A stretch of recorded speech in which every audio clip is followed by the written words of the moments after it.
নমস্কার, দেখছেন কলকাতা টিভি। আপনাদের সঙ্গে রয়েছি আমি ঋষিকেশ। শুরু করছি সংবাদ সারাদিন। শুরুতেই যে খবরের দিকে নজর রাখবো, কোচবিহারে স্কুলে সিলিন্ডার বিস্ফোরণ। কোচবিহারে একটি স্কুলে সিলিন্ডার বিস্ফোরণ হয়েছে বলে জানা যাচ্ছে।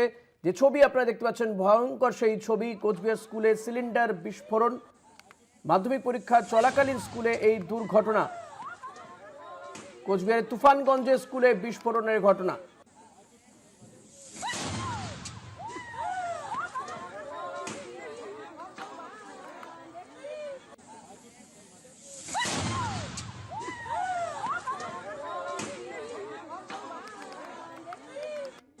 আপনারা দেখতে পাচ্ছেন সেই ছবি, ভাইরাল ভিডিও।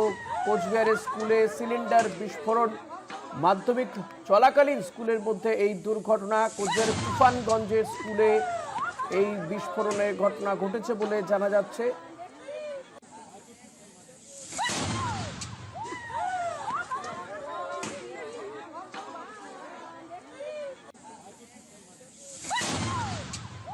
মাধ্যমিক পরীক্ষা আজ থেকে শুরু হয়েছে, আর এর মধ্যেই কোচবিহারের তুফানগঞ্জে স্কুলের মধ্যে বিস্ফোরণের ঘটনা, সিলিন্ডার বিস্ফোরণের খবর পাওয়া যাচ্ছে। কোচবিহারের স্কুলের মধ্যে সিলিন্ডার বিস্ফোরণ, মাধ্যমিক পরীক্ষা চলাকালীন স্কুলের মধ্যে দুর্ঘটনা। অরিত্র ঘোষ রয়েছে আমার সঙ্গে। অরিত্র, কোথা থেকে এলো এই সিলিন্ডার, কি জানা যাচ্ছে?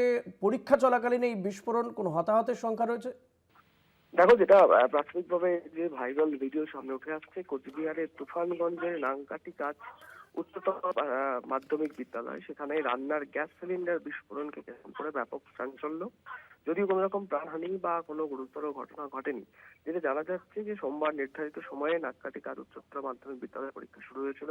সেখানে সংলগ্ন এলাকার বালাভূত হাইস্কুল, বালাভূত বিদ্যাসাগর বিদ্যাপীঠ এবং কৃষ্ণপুর স্কুলের মোট 202 পরীক্ষার্থী পরীক্ষা দিচ্ছিলেন। পরীক্ষা চলাকালীন স্কুলে ক্যান্টিনে চা তৈরির সময় আচমকা একটি গ্যাস সিলিন্ডারে আগুন ধরে যায়। মুহূর্তের মধ্যে এটিকে ব্লাস্ট করে এবং আগুনের লেলিহান শিখা চারিদিকে ছড়িয়ে পড়ে। এবং পরীক্ষা কেন্দ্রের দায়িত্বে থাকা যে সমস্ত পুলিশ কর্মীরা ছিলেন, তারা সেই সিলিন্ডারটিকে দ্রুততার সাথে মাঠের বাইরে টেনে নিয়ে আসেন এবং ভিজিয়ে। ধন্যবাদ অরিত্র।